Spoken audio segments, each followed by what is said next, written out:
Hello friends Odisha शिक्षा दर्पण रे आपनको पुणी थरे स्वागत जनाऊँगी। चलतु डेरी करी स्टार्ट करवा आज वीडियो। आज वीडियो में आपण मानक पई इंपोर्टेंट अपडेट लेके आछि। शिक्षकों पई किछि बड़ घोषणा आपण मानकर करा जायछि। कौन से घोषणा कंप्लीट इनफॉरमेशन मु आज वीडियो रे जणेबी। मल्टीपल कथा आपण मानकर ए वीडियो रे आलोचना करा जिवो। आपण मानकर शिक्षकों जहाँ भी किसी प्रॉब्लम रही बहुत सारा आपण मानकर टेट को लेके अपडेट आछि। आपण मानकर आपण मानकर ट्रांसफर को लेके अपडेट आछि। बहुत सारा अपडेट कंप्लीट इनफॉरमेशन पाया पई आशा करी वीडियो को प्रथम रु शेष पर्यंत कंटिन्यू करंतु। चलंतु न करी स्टार्ट करबा आज वीडियो को। आपण मानकु सरकार आउ केते दिन टाइम देबे आपण मानकर ओटीटी पास करिया पई से रिलेटेड अपडेट मु आज वीडियो रे आपण मानकु देबी। वीडियो को स्टार्ट करबा पूर्व सर्वप्रथम आपको एति कहबी चैनल जदि प्रथम थर पर विजिट करछन्ती चैनल को सब्सक्राइब करके जीवा को बिल्कुल भूलिबे नहीं। फ्रेंड सर्कल शेयर मध्य निश्चय करिवे। चलंतु न करी स्टार्ट करबा आज वीडियो स्टार्ट करबा पूर्व सर्वप्रथम आपको कहूँ कि ओटीईटी एग्जाम पुणी विलंब आपण मानकर जुलाई 5 एग्जाम नहीं कि आसी जाइए आपण मानकर नोटिस आपण माने समस्त जानि थिबे कि मु टेलीग्राम रे अपडेट भी आपण मानक पई करि देछि। काहे कि बारंबार सरकार आपण मानक सहित मेंटली हारास करछन्ती आ ओटीईटी परीक्षा को बारंबार डिले करि आउछन्ती। एटा मिहा आपण मानकर 3 रु 4 थर आपण मानकर परीक्षा घुंची सालाणी। परीक्षार्थी केठी ना केठी बहुत ही हारासमेंट भितरे रहिछन्ती।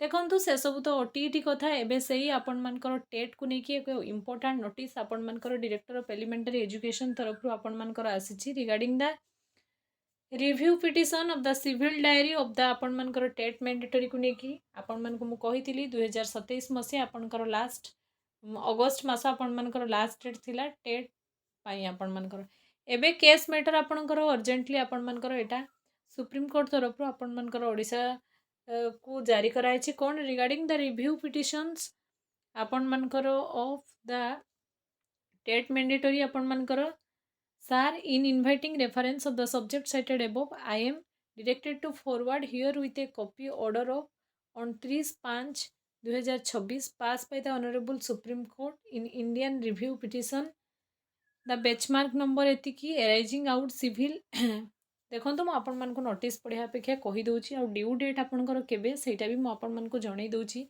जो भी शिक्षक मैंने यथर एसओटीटी आसीनी आपण मानकर माने स्पेशल ओटीटी बदलले आपण ए ओटीटी एप्लाई करछन्ती। मु कहबी जुलाई 5 बहुत ही टाइम आपण मानकर अछि आहुरी आपण माने आराम से प्रिपरेशन करि परिबे। काहेकि ना आपण आगरु थरे दी थर देइछन्ती एबे लास्ट मोमेंट रे आपण भलो से प्रिपरेशन करंतु। टेट को लेके आपण मानकर समय सीमा बढ़ी एटा ही आपण मानक पई बड़ कथा। समय सीमा रही आपंकर 31/8/2028 लॉन्ग टाइम पाई आपण मानक पुणी सुजोग दिगला। बहुत जन जो सुप्रीम कोर्ट रे आपण मानकर केस चली कि टेट को मैंडेटरी न करिबा पाई तार राय बोधे आसबनी आपंकर डेट पर डेट घुंची चलती किंतु आपंकर सुप्रीम कोर्ट आपण मानक पई एटा बहुत बड़ गुड न्यूज देइछन्ती कि आपण मानकर टेट रो अवधि को बढ़ी दिया सुप्रीम कोर्ट रो राय अनुसार एबे जदि आपण मानकर लागू करा जाय ओडिसा रो पाखापाखी 30 रु 40 हजार शिक्षक आपण मानकर विधा हेबे। अब आपण जानी रखु कि आपण मानकर school and mass education department रे भी आपण मानकर जो वेरिफिकेशन कंप्लीट कर जाउची को टीचर टेट पास करिसेंती को टीचर करि नांती तार कंप्लीट इनफॉरमेशन आपण मानकर तांको पाखरे भी अछि। से हिसाब रे आपण मानकर प्रमोशन होबो से हिसाब रे आपनकर एवरीथिंग डिसाइड होबो। वर्तमान आपण कोन पढौचंती सेटा मैंडेटरी नुहे। वर्तमान आपण को पोस्ट रे अछंती सेटा मैंडेटरी। जदि आपण पेपर 2 रे अछंती आपण मानक पाखरे ओटीईटी नाही केठी ना केठी आपनकर सर्विस विपद रे अछि सेति आपण मानकर समय सीमा बढ़ा गला। एतिके समय भितरे आपण निजन को प्रूफ करिया पई पड़िबो। आपण को ओटीईटी क्लियर करिया को पड़िबो। आ जो माने भी ए पर्यंत भ्रांत धारणा अछंती कि ओडिसा रु टेट को हटा जिवो एटा पूरा भूल इनफॉरमेशन आज्ञा। 3 ईयर आपण मानकर दिया गला 31/8/2027 जे सरी था आपणकर अगस्ट 31 रे सरी था किंतु ताको आपण मानकर आउ गोटे वर्ष पई एक्सटेंड करागला जेटा कि आपणकर 31/8/2028 आपण मानक पई लॉन्ग टर्म रो समय रो आपण सदुपयोग करंतु। आगो को केते थर ओटीटी आसीबो आ केते थर एग्जाम एक्सटेंड होबो आ आपण को केतेटा सुजोग मिलिबो सेटा बड़ कथा नुहे। एबे जो सुजोग आछि से सुजोग रो भरपूर फायदा उठांतु। निजर प्रिपरेशन को स्ट्रांग करंतु ओटीईटी क्लियर कर जातु। कहीं एट एनी कस्ट आनी हाउ आपण मानकर जदि 10 वर्ष 12 वर्ष चाकरी अच्छी आपण को चाकरी क्षेत्र में निजर चाकरी को बंचई रखिबार अच्छी प्रमोशन दरकार अच्छी एवरीथिंग अच्छी। प्रथम कथा तो आपण को आपणकर जॉब को सेफ एंड सिक्योर करके रखिबार अच्छी। ତେଣୁ ସେଥିପାଇଁ ଆପଣଙ୍କୁ OTET at any cost any how clear କରିବାକୁ पड़िବ।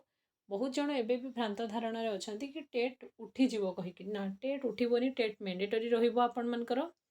ଏହା ଥିଲା ମାନେ ଆଜିର ଅପଡେଟ୍। ଦେଖନ୍ତୁ ନୋଟିସ୍ ଆପଣଙ୍କର 20 ତାରିଖର ନୋଟିସ୍, ରିସେଣ୍ଟ ନୋଟିସ୍। ଆଉ ଏ ନୋଟିସ୍ ଯଦି ଆପଣମାନେ ପାଇବା ପାଇଁ ଚାହୁଁଛନ୍ତି, ଚ୍ୟାନେଲର ଡେସ୍କ୍ରିପ୍ସନରେ ଆପଣଙ୍କୁ ଓଡ଼ିଶା ଶିକ୍ଷା ଦର୍ପଣ ଟେଲିଗ୍ରାମ ଚ୍ୟାନେଲ ମିଳିବ, ସେଠି ଆପଣ ଜଏନ୍ କରନ୍ତୁ। ନିଶ୍ଚୟ ନୋଟିସ୍ ମୁଁ ଆପଣମାନଙ୍କ ପାଇଁ ଆପଲୋଡ଼ କରିଦେବି, ଆପଣମାନେ ପାଇପାରିବେ। ଟେଟ୍ ରିଗାର୍ଡ଼ିଂ କି OTET ରିଗାର୍ଡ଼ିଂ ଯଦି ଆପଣଙ୍କ ମନରେ କିଛି ବି କମେଣ୍ଟ ଅଛି, ନିର୍ଦ୍ୱନ୍ଦରେ ମୋତେ କମେଣ୍ଟ କରନ୍ତୁ। କମେଣ୍ଟ ସେକ୍ସନରେ ମୁଁ ନିଶ୍ଚୟ ଆପଣମାନଙ୍କ ରିପ୍ଲାଏ ଦେବି। ଏହା ଥିଲା ଆଜିର ଭିଡ଼ିଓ ଇନଫର୍ମେଟିଭ୍ ହେଇଥିଲେ ଭିଡ଼ିଓକୁ ଲାଇକ୍ କରିବା ପାଇଁ ବିଲକୁଲ ଭୁଲିବେନି। ଫ୍ରେଣ୍ଡ ସର୍କଲରେ ସେୟାର କରିବେ। ଯେଉଁ ବି ଇନ୍ ସର୍ଭିସ୍ ଟିଚର ମାନେ ଟେଟ୍କୁ ନେଇକି ଭୟଭୀତ ଅଛନ୍ତି, ସେମାନଙ୍କୁ ହୁଏତ ଟିକେ ଆଶ୍ୱସ୍ତି ମିଳିପାରେ, କିନ୍ତୁ ଆପଣ କ୍ଲିୟର ନ କରିବା ପର୍ଯ୍ୟନ୍ତ ଆପଣଙ୍କୁ ବିଲକୁଲ ଆଶ୍ୱସ୍ତି ନାହିଁ। Thanks for watching.